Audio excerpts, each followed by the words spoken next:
Sabay sa pag-arangkada ng kampanya ngayong araw ang simula rin ng pagbabaklas sa mga campaign material na wala sa tamang lugar at hindi gumagamit ng tamang material. Yan ang tinutukan live ni Sandra Aguinaldo. Sandra? Yes, Mel, sa unang araw nga po ng kampanya ay naglibot ang COMELEC sa iba't ibang bahagi ng bansa at nakita po nila ang ilang paglabag ng ilang national candidates at party list groups. Bago sumikat ang araw, mismong si COMELEC Chairman George Erwin Garcia ang namuno sa Oplan Baklas sa Maynila. Bumungad sa grupo niya ang mga campaign poster na nakakabit sa poste o kawad ng kuryente. May mga senatorial aspirant at meron ding mga party list. Bukod sa wala ang mga ito sa common poster area, hindi raw biodegradable o nabubulok ang material na ginamit sa paggawa nito, bagay na pinagbabawal ng COMELEC. Sa Quezon City, sinuyod din ang iba't ibang distrito para alisin ang mga poster na wala sa tamang lugar. May nakalagay sa mga pampublikong kagamitan o pasilidad gaya ng street signs, traffic lights, poste ng kuryente at iba pa. Sobrang dami niyan. Pipilitin namin masala lahat, matanggal lahat ng mga illegal poster ng mga kandidato. Marami tayong mga trucks na kukolektahin yan. Itatago dito muna sa banda dito sa Quezon City Hall banda. Tapos later on, natin siya, tatapon talaga siya.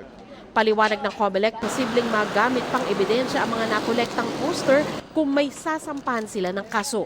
Kaya dapat daw, kusa na lang sumunod sa regulasyon ang mga kandidato, kundi baka raw maharap sila sa election offense at disqualification. Sa mga susunod na araw po, hindi na po kami magbabaklas muna. Sa mga susunod na araw, susulatan na po natin. Sila po ang magbaklas. Sila naglagay dyan, kami pang pahihirapan magtanggal. Hindi binaklas ng COMELEC ang poster ng mga local aspirant na sa March 28 pa ang simula ng campaign period. Pero maaari raw itong tanggalin ng local government units sa bisa ng ordinansa. Sa EDSA, naglalakihan pa rin ang mga billboard at poster ng mga national candidate at party list. Pero sabi ng COMELEC, hindi nila pwedeng baklasin ang mga ito dahil nasa private property. Susulatan daw nila ang mga kandidato para hingan ng paliwanag. May mga pampasaherong bus din sa EDSA na may mga campaign material ng national candidates. Paalala ng COMELEC, bawal ito at alam na raw nila kung sino ang susulatan.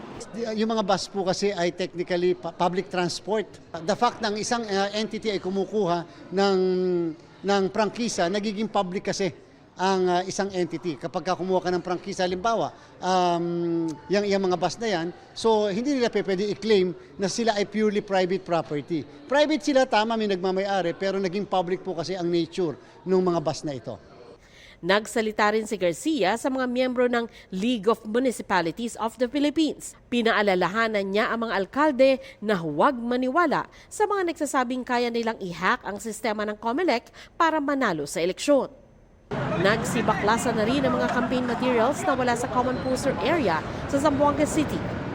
Sa Kidapawan City, tinanggal rin ang mga tarpaulin na nasa puno tulad ng sa Dumaguete City, Negros Oriental at sa Samal, Bataan.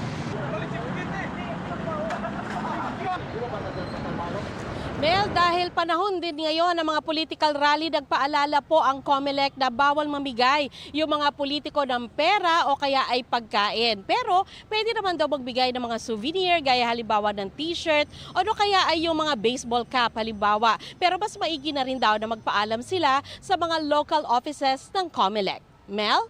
Maraming salamat sa iyo, Sandra Aguinaldo.